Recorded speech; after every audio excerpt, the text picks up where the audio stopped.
Welcome to the Soul Path Sessions podcast with Deborah Meints-Pierson and Brenda Littleton. Brenda is an educator and counselor rooted in Jungian and eco-psychology. She helps her clients understand the importance of the mind, body, spirit, and earth relationship for healing.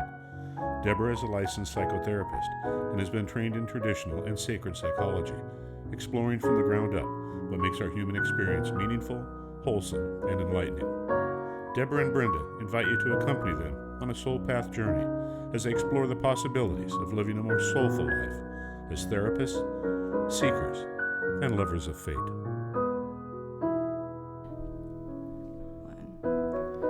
And welcome back. This is Brenda Littleton, and with me is Deborah Meints, our soul partner in our podcast. And we are, I don't even know what number this is. I guess I've lost track. But today, our producer knows. Okay. Today we're going to be looking at Wabi-Sabi and not only the traditional terminology, but what it means in today's practice. Yes. So I have a brief introduction to for those of us who need a memory of what Wabi-Sabi is a Japanese concept that values imperfection and impermanence. Imperfection and impermanence. Yeah. It's an aesthetic ideal, a philosophy, an art, or a way of life that celebrates the beauty of things that are broken, aged, or imperfect. So that can be opened up into not only perhaps a broken piece of pottery, our favorite cup in the morning of coffee, but also relationships, not only with other people, but with ourselves. Yeah. And I know for myself, as I'm aging, it's very easy for me to say, oh, that's broken. That needs to get fixed. And it's like, oh, wabi-sabi, wabi-sabi, wabi-sabi. And the way that I acknowledge wabi-sabi is, in the Japanese art form, there's these beautiful pieces of broken pottery, porcelain. And then the cracks are infused with gold. And so you have these gold lines, like the gold, like I think of the wrinkles on my face. If I could only put gold on my wrinkles, and I would walk around like a wabi-sabi. We could do that. There's no law that says we cannot do that. In fact, I saw a movie at the film festival years ago where a woman, was she nude? She might have been 70. And she just colored in she just painted in beautiful paint all the lines on her body and her face. She just celebrated this spacesuit she was in, and it was so memorable. I mean, I've seen hundreds of movies, but she was dealing with the wabi-sabi of aging. So were they color, or was it gold? No, she just used all kinds of colors. She had pens, and she just was talking about, when you could feel her soul, her true self, her heart, the heart of love, in this gorgeous being who is celebrating her suit. That's beautiful. Yeah, it just stood out for me that our culture is so airbrushed. And I have had huge shame attacks about this. I mean, they still come up. Like, last night I was out at the pool with my grandchildren. We were having fun, and you could say our deck needs replacing because there's big pieces of the cool deck that over the last 20 years or 30 years have chipped away. Now, there's a part of me that looks at that and says, this is very wabi-sabi. I mean, it's not necessarily ugly. It's patched. There's parts of the cement underneath, and then there's parts of the cool deck. And if you look at it with an open mind, it just looks faded. It looks worn out. It looks fine. Then the other part, when my son-in-law, who's just been really kind, said, this looks like it could be dangerous, like, because there's a little piece sticking up. He started telling me how I could prove it. And he's right. It's not about right or wrong. But what happened to me is I instantly went, we need to have a brand new deck now. This is completely unacceptable. Yeah. So it's fine until there's a comment from outside of the self. Oh, yeah. I mean, that's socialization. I grew up in a culture where women in particular being in a female body, was scrutiny. Yeah, My still. pores are too big, my hair's too greasy, I'm too tall. There's always something wrong. Now my lips are too thin, or whatever it is that we're fixated on. And it's constant. So I can see it's a completely different land. When I go Wabi-Sabi, I go into, it's fine. I mean, maybe I don't get that stomach ache. For me, our culture, our airbrushed culture, it's not like it's wrong to improve things. That's not what I'm saying. It's that when improve, change things. But when I get that stomach ache, it's always about shame and being judged. Always.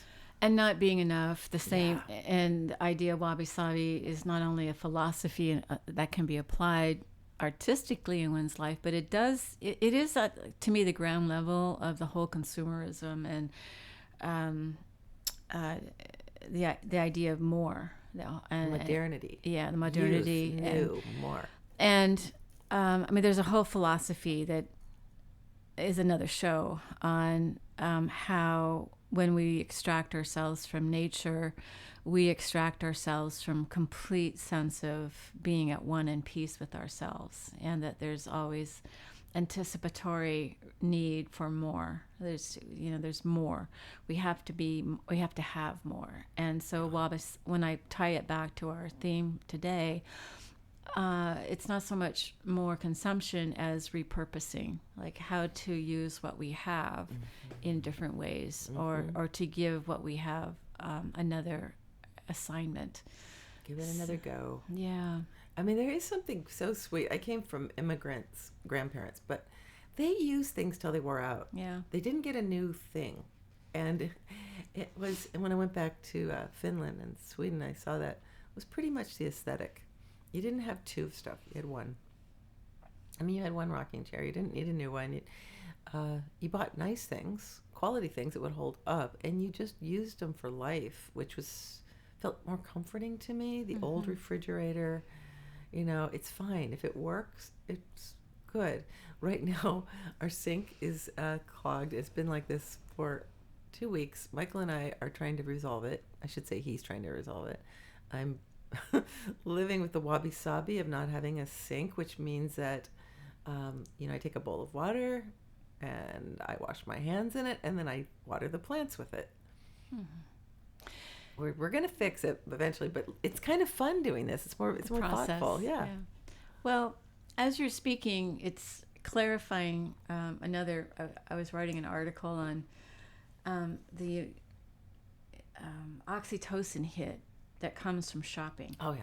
And I have several, both clients and friends, who've admitted to me that they don't feel safe unless they're shopping. And it's not so much what they buy. It could be really expensive. It could be pennies, like, a piece of candy, but they have to buy something. So it's an appetite that doesn't leave them alone. And what I mean by that is that they will complete that task of buying something, and then in a very short time need to do it again. So it's not only habitualized, but it's addictive, and it is the precursor to hoarding. And looking back at how to deconstruct hoarding is, the thing I can't let go. I need to. I need it. I know. And I'm not dismissing the importance or the value of this as a cultural issue right now. I mean, it's huge. But I do track it back to your conversation that you just shared with me about when you repair and you're back in Finland, was it? And that you saw the one old refrigerator. People, I'm going to ask this. I mean, was their daily life involved with nature? Yes. Yeah. Yeah. I mean, where the family lives is out in the forest, and they're little cottages, and they have like the original stoves. I mean, the big like corner unit, like you could, like 100 years old. I mean, they're it's beautiful. And yeah, they're out in nature a lot. I mean, there's at the end of through the forest, there's the dock, and you can go plunge into ice water in the midnight sun and then have sauna. There's a lot more. I'm not suggesting all Finnish people live like this, but it did seem when I visited family from Helsinki to Espoo to Kalliopi, and everybody I visited, they had the same, whether they were wealthy or middle class, they just seemed to not be so focused. They cooked from scratch. That was true. They got the birch ready for the sauna. It was just more connected to the earth. Yeah, it is transparent in the shift that's happening, not only through eco-psychology but terra psychology, and trying to but actually offsetting or balancing where we are out of the end of modernity and postmodernity. And I've mentioned Faith Popcorn before, the futurist back in the 80s, saying, well, she said many things, but one that still lingers is, she goes, the more high-tech we become, and we will become more high-tech, the more high-touch we will crave. We will become more high-touch. I like that. And so there's a natural abundance of balance. And so, and she was talking to corporations on how to brand, how to move forward selectively in the future, and what things to produce. The outcome is that master suites would end up being nesting, and family entertainment sections, and so the home. New homes would end up by reflecting more of the high touch, staying at home, the outside kitchens. And so everything that you needed to do for entertainment could be housed under one roof. And so, and as well as the whole idea of homemade soaps and hair products and makeup and silk clothing now. And I mean, anything that really activates the senses of the body, and to offset our who we are in this high-tech world. It's so interesting because Nokia is in Finland, and that's where the computer chip was discovered, made, whatever.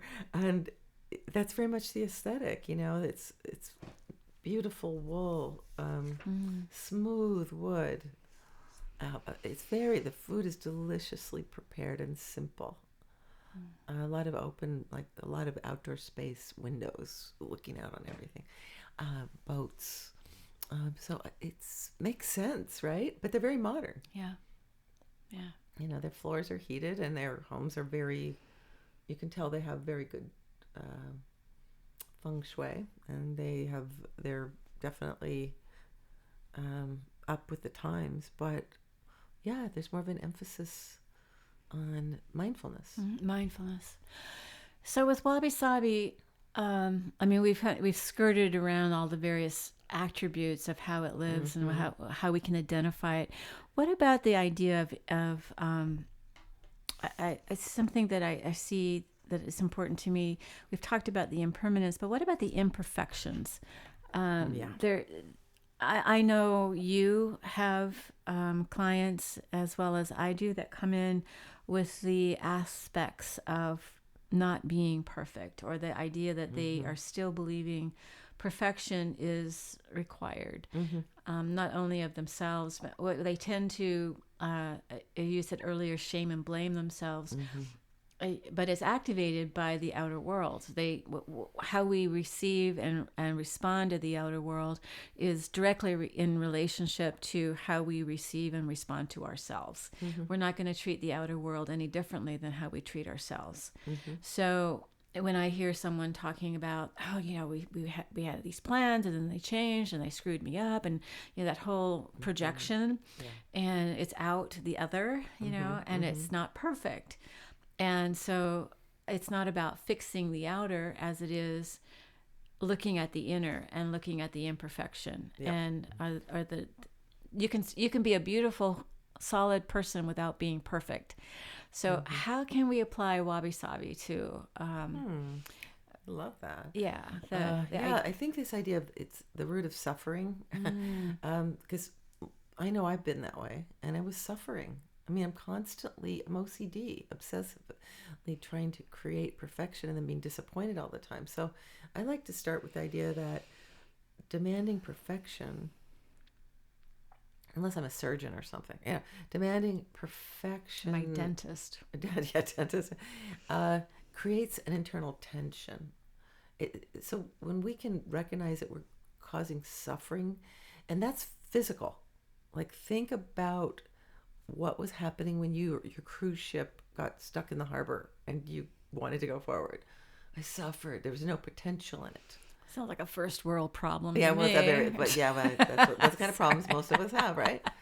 Right? Or they didn't, I didn't get the right coffee delivery. Oh my God, it's the wrong coffee. Well, but there is a form of suffering. Yogananda talked about the suffering in the West is mental, because we get very rigid thinking systems. Self-limitation. When my son was like 3 or 4, I guess he was 4, old enough to have gum, he dropped his gum, and it was old gum. I admit, I gave him a piece of old gum, and it broke. And he and he looked at it, and I went, puzzle gum. And he goes, puzzle gum. So I raised my kids to give them challenges, like when something would go wrong in their, like, what's the advantage here? What's the opportunity? Can you getting back to our show we just did on the God particle, what's the potential of not getting what you want? What's the potential of not getting out of the harbor? Might you meet somebody on the boat you would have walked by? What's the potential of not getting the coffee you ordered? Might you enjoy tea? I mean, this whole idea of going with the flow it's very much a part of Wabi-Sabi. This is the deal. We live in a culture that doesn't think we're going to die. So we're going to preserve ourselves in perfection and live in our egos and get the whole thing mapped out so it looks great on Instagram. And we're never going to die. So sometimes we got to open it like, dude, you're going to be dead. Do you want to live like that? I mean, I've said this to myself, dude, you're going to be dead. Do you want to live like that? You've got to, I cannot eat without getting stains on my clothing. It just doesn't exist for me. And so admittedly, some of my favorite pieces, they have to have a stain that I've tried to remove. But is it terrible? I mean, to have a little dot of something on my clothing. Does that make sense? Well, that's the perfect imperfection. There's a Hopi saying in the weaving of the rugs or the blankets, there's always one dropped stitch. And that's to honor the perfect imperfection. Yes. And it's intentional, because if you don't intend it, it'll happen anyway. Yeah. And so they're honoring that. So if you look at a Hopi rug or a piece of fabric, you can find the drop stitch. And so when I'm sitting, I mean, that is the one go-to that I automatically is a knee-jerk when someone says, they're freaking out because they're not perfect and life isn't perfect. And how do I get back to being perfect? And I go, you don't.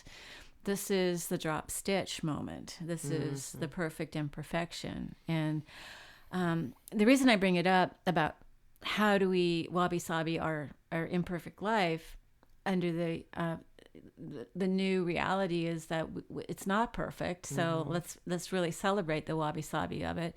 Is I'm getting like 3 to 5 emails a day, all talking about being perfect. Really? So it's a flood of perfections. Like people are looking at being perfect, and so culturally, I say, okay, so we're out of the pandemic, although the risk of COVID is still high. Economy is up. Everything is fluctuating. The environment is fluctuating. Everything's fluctuating. So that sense of out of controlness, we then immediately jump to, we have to control and self-limit and contain. And our container is very small because that's what we can control. And so that has to be perfect. I mean, that's how my brain goes. But yeah. And that is just really identifying what's going on as opposed to saying how it needs to be, because I don't believe that that's healthy. I think that it's a prison. That screwing down is self-limitation, and then people are going to like bust out again in another 10 years and go absolute apeshit and be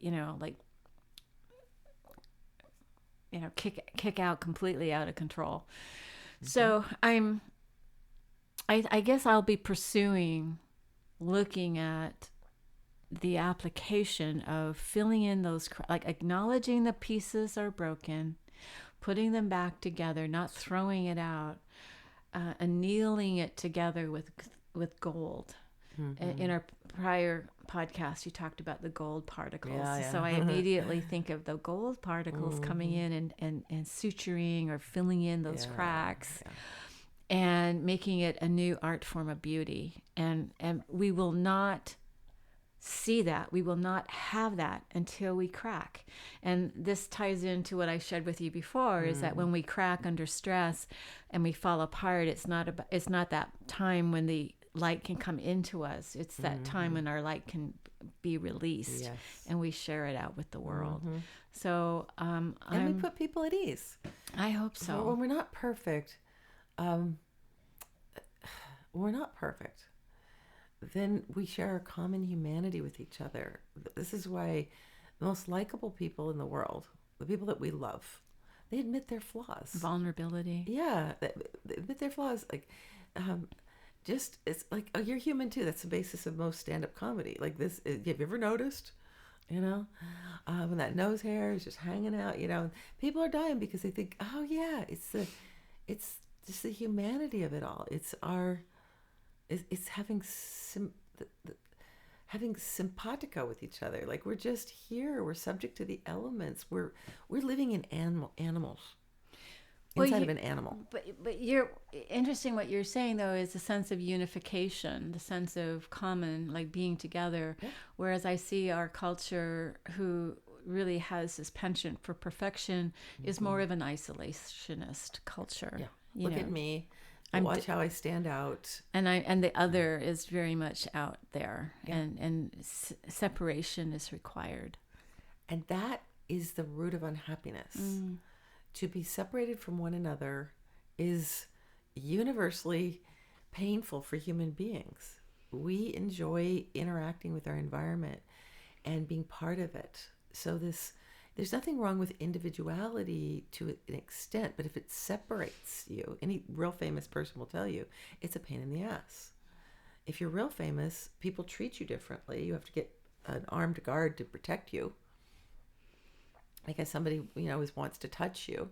People look up to you. They look up your skirt all the time. You have security issues in your life. What we want, what the heart wants, let's get back to the heart.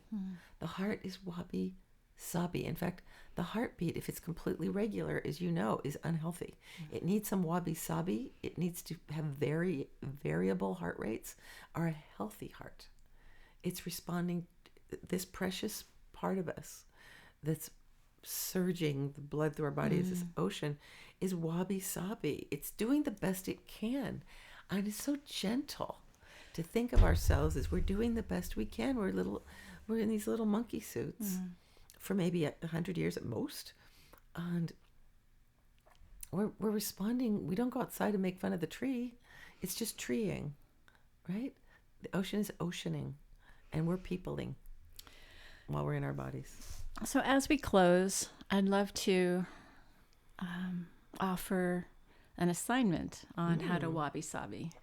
For perhaps our listeners aren't afflicted with perfection. I know we all have moments of wishing it would go a certain way, or we had worked so hard toward an end result and it didn't happen. Yeah. So those moments could be disappointment. It could be heartache. It could be physical pain. It could be a loss. Regret. Shame. Yeah, the sense of not being enough. And the refusal to participate, which is the opposite of perfectionism, which is the fuck it's. Yeah. If I can't be perfect, I don't want to show up. Yeah. At all. I'm not going to bother. Yeah. So kind of dismissal. And they've been dismissed. So we dismiss ourselves. I won't try it again. Yeah. So what's the assignment, Brenda? How do we recall and call up and utilize Wabi-Sabi? Yeah. Not for big, it doesn't have to be big stuff. It can be those moments that when each moment we add to another moment, it becomes big. But let's what would be a good, quick, like in behavioral, we clench our fists and then count to 5 and let it out, and then feel that release. Yeah, I like the whole idea of opening to the environment and moving our eyes around and realizing we're part of things, not a part, but part of things. So give ourselves permission to have at least a minute before we respond and look around. Slowly. Like Slowly, rain spotting. You physically look around. Yeah, look around without assigning meaning to anything. Okay. Just look around slowly and relax the eyes. Breath. Relax. The breath will soften. So the breath is to me is the interlocutor. It's the bridge from the outer world that we see into our body. And breathing in the outer, what we view, and then exhaling out that sense of disappointment, shame, whatever it is. Creating a window of tolerance is what we call it, you know. Oh, this really hurts. My car isn't clean enough when I pulled up in front of the restaurant. I'm just giving like an example like that. I'm driving a crappy car and I had to wash my car before I got here today. I know. Yeah, and just creating this window of tolerance of I'm actually working on Wabi-Sabi. I mean, if you're working on something, you have a way to go. See, I can expand. It's uncomfortable, but I'm going to get used to the container being a little uncomfortable, and I didn't die, and it was okay, and I just let go of the idea of being judged for just a moment. From myself, even. Yeah, and I laughed even. Yeah. You know, I laughed. Maybe I just laugh. Like when I play the guitar, I typically do a mistake at some point, because that's just the nature of whatever I do. And I just keep going. And I just don't get stopped there. Michael taught me that. He goes, you keep stopping every time you perceive you've had a glitch. He goes, just play through it. Yeah, play through the glitch. Yeah. So the window of tolerance does allow a person not to stop, but also when you realize that you haven't bled out, that you're still alive, you're still breathing, you have more skill. You have a greater level of skill to deal with the tension that you didn't want to, that you thought you were avoiding by being perfect. Yes. So the Wabi-Sabi assignment is to be imperfect, create a new container, bring in those gold particles, be more present in the outer world, bringing it into the beauty, into the body, exhaling out the judgment, shame, fear, self-limitations.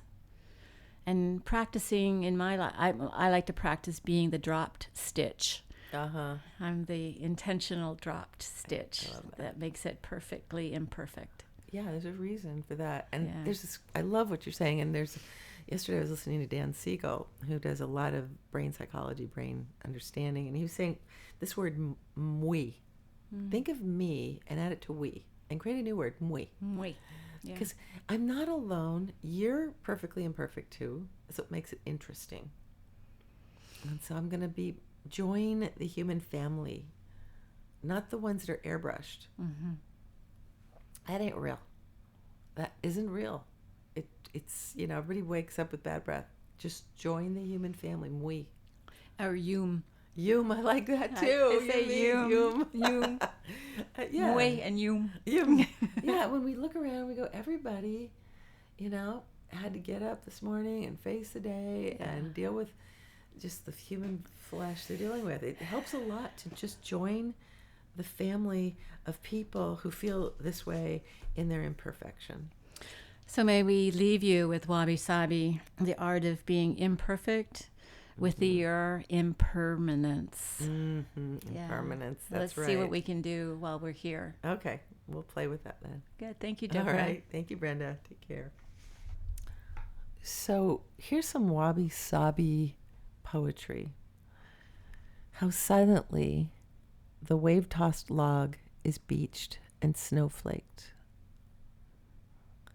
Visiting the graves, the old dog leads the way. Resting, the sagging fence goes on up the hill. Beautiful. Yeah. Thank you.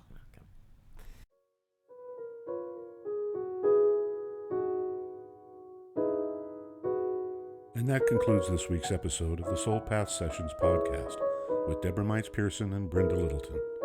If you'd like to hear more about living a more soulful life, please subscribe to our channel on your favorite podcast app, and be sure to check out the show notes and links below.